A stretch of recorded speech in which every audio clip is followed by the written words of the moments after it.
Good evening. Welcome to Beer and Hymns. My name is Sarah Abushakra, and we're going to have a little abbreviated version of Beer and Hymns this evening. I was thinking about taking a little break from Beer and Hymns, and I had last week off because last week was Thanksgiving, but I'm going to go ahead and just continue with these sort of abbreviated calling them a sip and sing. So we'll have a little sip and we'll have a little sing, and probably just going to focus on one or two hymns each week and do a little bit of history, little backstory. Hey Kathy, hey Jeffrey, welcome. Cheers and welcome. This is my favorite beer glass because it has a mustache on it. So when you take a sip, it looks like you have a mustache. See, it's pretty cool. Hey Dana, welcome.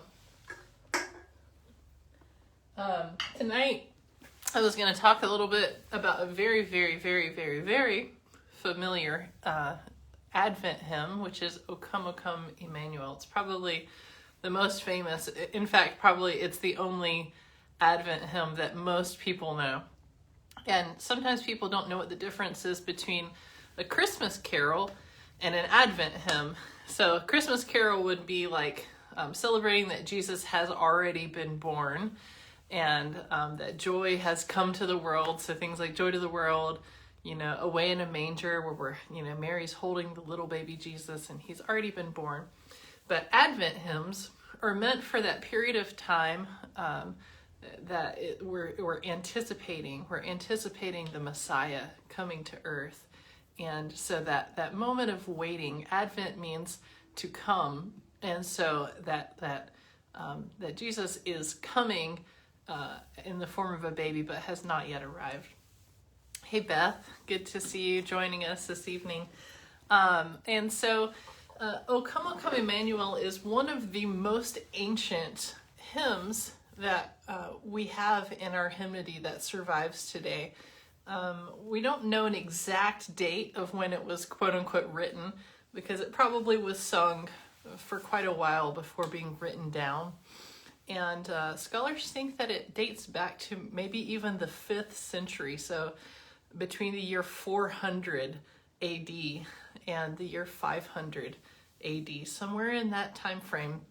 They think that probably this, in its original Latin form, was being sung. Originally would have been sung as O come, or Veni, Veni, Emmanuel. Veni meaning come, Emmanuel.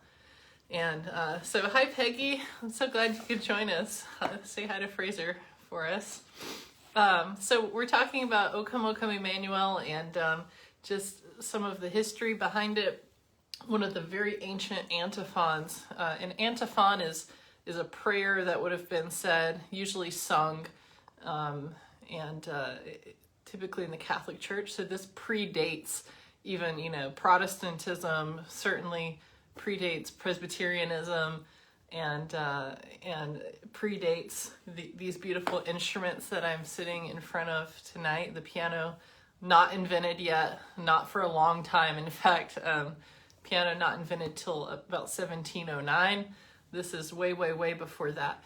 So this is a very ancient text. If you're can think back to like the time of Charlemagne. That's how old O Come, Emmanuel is in its original Latin. And so I've learned some interesting things over the years about this particular antiphon.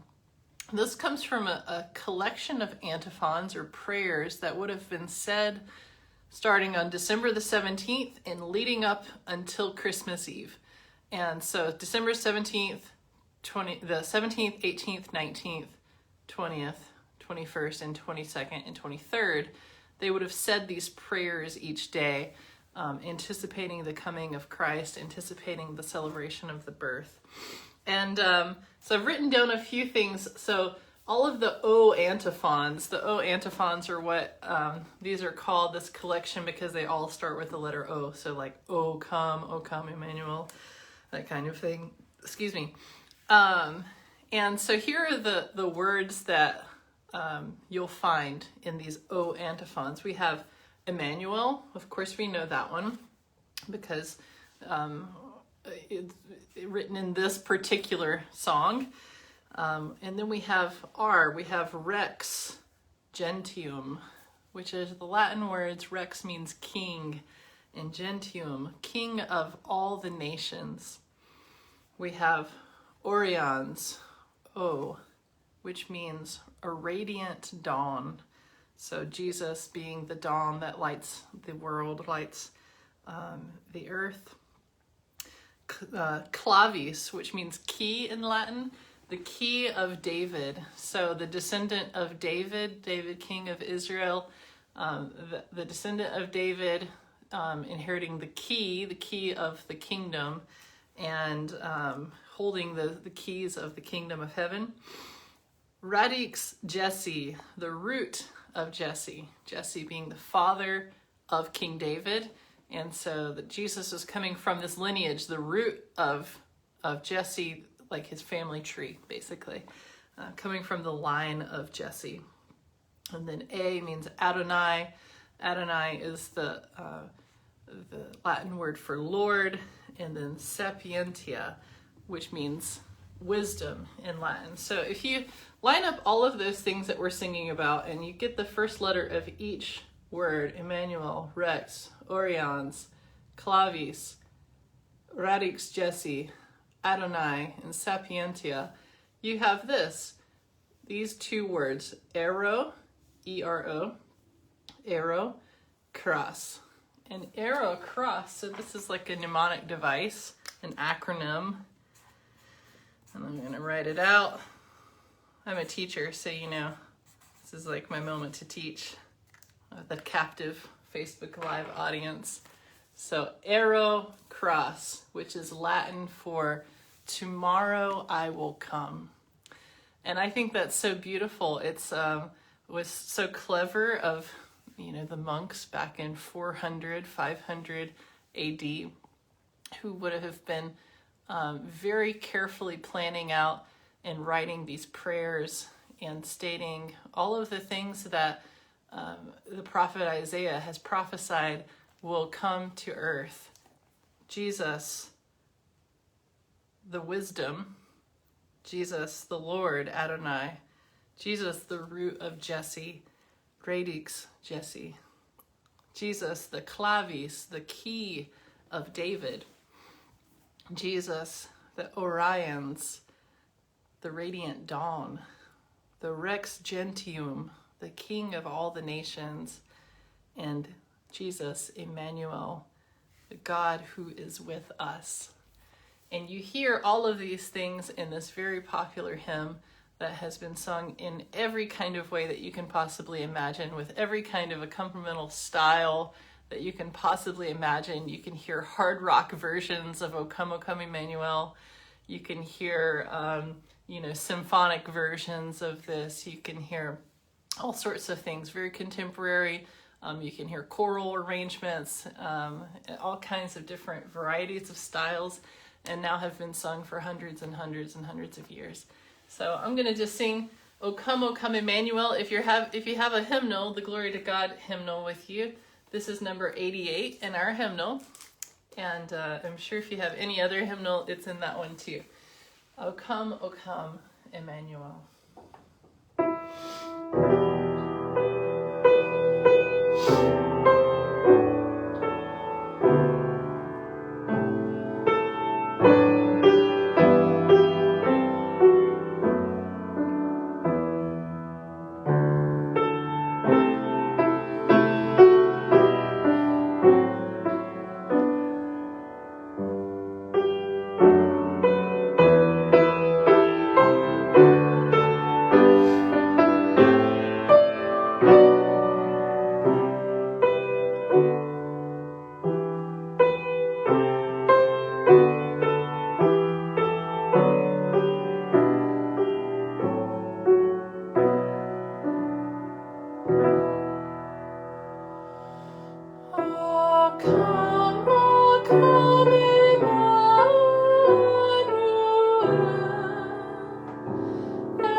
So there is O Come, Emmanuel in all 7 of its verses. We don't typically sing all 7 verses all in one sitting.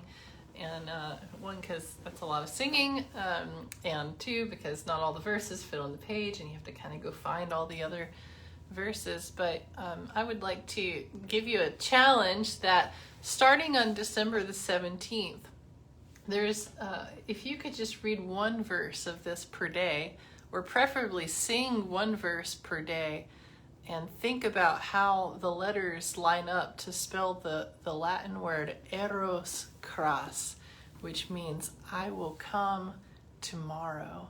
Tomorrow I will come.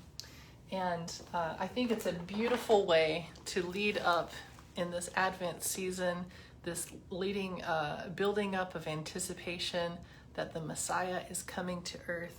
And I just wanted to point out one other thing. I mentioned that this is one of the most ancient text and music that we have a record of that was actually written out on a scroll in the original notation that kind of preceded what we use today. They're called neumes. They're kind of like these little blocks that were just on paper that kind of just showed you, okay, the notes go up, so this is going to go up, and then the pitch goes down, and so the notes go down. And so those neumes, we have records of these very early antiphons. And in our hymnal, it actually has the dates written in at the bottom. So starting on December the 17th, if you would read the Wisdom antiphon, which is number 2, verse 2, O come, thou wisdom from on high, who orderest all things mightily. To us the path of knowledge show, and teach us in her ways to go. Rejoice, rejoice, Emmanuel shall come to thee, O Israel. And then on December the 18th, to read or sing the Lord of Might, verse number 3, the Lord Adonai. O come, thou Lord of Might, who to thy tribes of Sinai's height in ancient times didst give the law in cloud, in majesty, in awe. Rejoice, rejoice, Emmanuel shall come to thee, O Israel. And on December the 19th, verse 4, the root of Jesse, the radix Jesse. O come, thou root of Jesse, free thine own from Satan's tyranny, from depths of hell thy people save, and give them victory o'er the grave. Rejoice, rejoice, Emmanuel shall come to thee, O Israel. Then on December the 20th, if you'll read or sing verse 5, the key of David, son of David. O come, thou key of David, come and open wide our heavenly home. Make safe the way that leads on high, and close the path to misery. Rejoice, rejoice, Emmanuel shall come to thee, O Israel. And then on December the 21st, if you'll read or sing verse 6, O day spring, or the, what did we say it was called? The dawn, radiant dawn, the Orion. And that's verse 6, day spring, or the radiant dawn. O come, thou day spring, come and cheer our spirits by thine advent here. Disperse the gloomy clouds of night, and death's dark shadows put to flight. Rejoice, rejoice, Emmanuel shall come to thee, O Israel.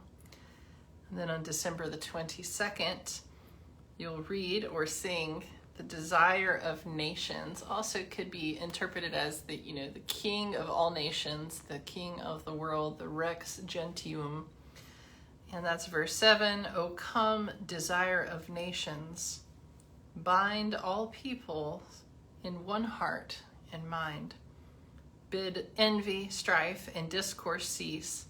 Fill the whole world with heaven's peace. Rejoice, rejoice, Emmanuel shall come to thee, O Israel. This year, 2020, that's my favorite verse of all. I just want to read it one more time. Bind all peoples in one heart and mind. Bid envy, strife, and discourse cease. Fill the whole world with heaven's peace. Then on December the 23rd, if you'll read verse 1 or sing verse 1, O come, Emmanuel, God who is with us, and ransom captive Israel that mourns in lonely exile here until the Son of God appear. Rejoice, rejoice, Emmanuel shall come to thee, O Israel. And after you get through those 7 days leading up to Christmas Eve, it'll be December the 24th, and we'll celebrate the birth of the Christ child. And it'll be the celebration of the meeting of heaven and earth, where this day spring, this dawn of light has entered our world through the Messiah as prophesied by Isaiah in the Old Testament. Thanks so much for joining my abbreviated beer and hymns. I hope you enjoyed that little historical church lesson. I find it so fascinating, and you know, we all know O come, Emmanuel, and I didn't until recent years realize what an ancient text and ancient music it is. I thought, it was probably written in maybe like 1650 or something. And boy, I was way off. So dating back to the 5th century, the time of Charlemagne. And so fascinating to think about, and so inspiring to me to think about that people from all times have been singing in unison here, these same themes of peace and rejoicing and loving and coming together and worshiping God. Thanks so much. Have a great evening. Cheers, and God be with you.